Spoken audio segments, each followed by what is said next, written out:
ஜிம்முக்கு போறவங்களுக்கு தான் வந்து மாரடைப்பு வருதுன்னு சொல்லி இப்போ ரீசெண்டா பயங்கரமா நிறைய விஷயங்கள் வந்து பரவலா பேசப்பட்டது.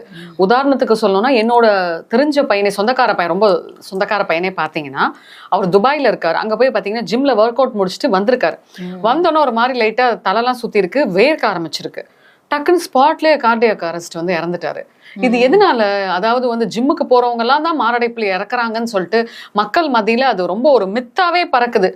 பயங்கரமா பரவலாவே பேசின்னு இருக்காங்க. அது உண்மையா பொய்யா? அப்படிலாம் இல்லைங்க. ஏன்னா இப்போ ஒரு 50%க்கு வந்து அவங்களுக்கு உடம்பு சரியில்லை, அவங்க ஜிம்முக்கு போறாங்கன்னா அவங்க டாக்டர்கிட்ட வந்து சஜஷன் கேட்டுட்டு போகணும்.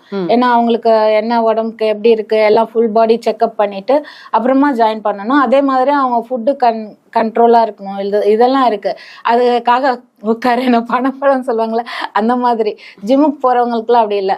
நிறைய இந்த ஸ்டெராய்டு எடுத்துக்கிறது, பவுடர்ஸ், அது இது இந்த மாதிரி எடுத்துட்டு